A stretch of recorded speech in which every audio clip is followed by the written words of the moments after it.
প্রিয় ভাইয়েরা, সপ্তাহে অন্তত একদিন হলেও আমল করতে হবে।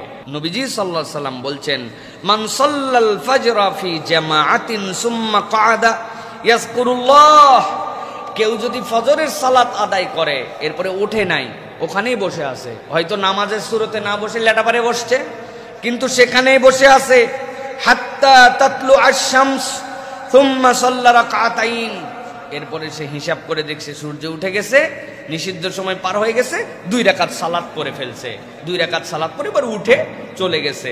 আল্লাহ নবী বলছেন, কি করছে এই লোক জানো? কানাত লাহু কাআজর হাজ্জাতিন ওয়া উমরাতিন তাম্মাতিন তাম্মাতিন তাম্মা।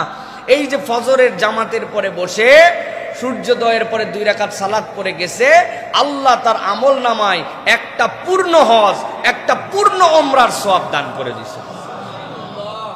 আল্লাহু আকবার। নবীজি 3 বার বলেছেন, তাম্মাতিন তাম্মাতিন তাম্মা। ও আমার উম্মত, জেনে রাখো, পূর্ণ হজ পূর্ণ উমরার সওয়াব আল্লাহ দিয়েছেন। আল্লাহু আকবার।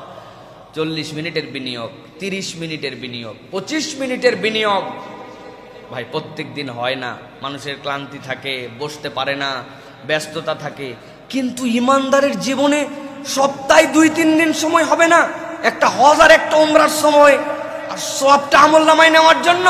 এই আবেগ তার মধ্যে আসবে না, তাহলে জীবন কেমনে পরিবর্তন হবে? আপনি শুধু গেলেন, কোন রকম সালাত আদায় করলেন, সালাত হওয়ার সাথে সাথে সাত করে উঠে আপনি বাড়িতে চলে আসলেন, র্যান্ডম এভরিডে, প্রত্যেক দিন একই অভ্যাস। মহিলারা তার বাড়িতে সালাত আদায় করেন, তার ঘরের কোনায় হচ্ছে তার জন্য উত্তম নামাজের স্থান। কত সময় ব্যয় হয়, কিন্তু আমার মায়েরা জানেই না যে আমলটা আমি করতে পারি। এখন আধুনিক যুগ, গুগল করে দেখে নিছেন আজকে সূর্যোদয় কয়টায়, ওখানে বসছেন, কোরআন শরীফটা পাশেই রেখে দিয়েছিলেন, কোরআন মজিদটা ওইখানে তেলাওয়াত করেছেন, জিকির আজকারগুলা করেছেন, সূর্য উঠছে, 2 রাকাত সালাত পড়ে আপনি জায়নামাজটা গুটাই নিয়ে উঠে চলে গেছেন। আল্লাহ আপনার আমার আমল নামায় একটা কবুলকৃত হজ এবং উমরার সওয়াব লিখে দিয়েছেন। অতএব প্রিয় ভাইয়েরা, সপ্তাহে অন্তত একদিন হলেও আমল করতে হবে। চেষ্টা করবেন ইনশাআল্লাহ, করবেন ইনশাআল্লাহ। আল্লাহ রাব্বুল আলামিন আমাদেরকে আমলটা করার তৌফিক দান করেন।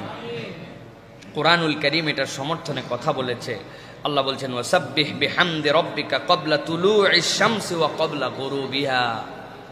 সূর্য উদয়ের আগে আল্লাহর প্রশংসা করো, আর সূর্য অস্ত যাওয়ার পরে আল্লাহর প্রশংসা করো। আর আগের জিকির আর 2 রাকাত সালাত সূর্য উঠায়, এটা হচ্ছে সেইটার সাথে সামঞ্জস্যশীল একটা আমল। আল্লাহ যেন আমাদেরকে করার তৌফিক দান করেন।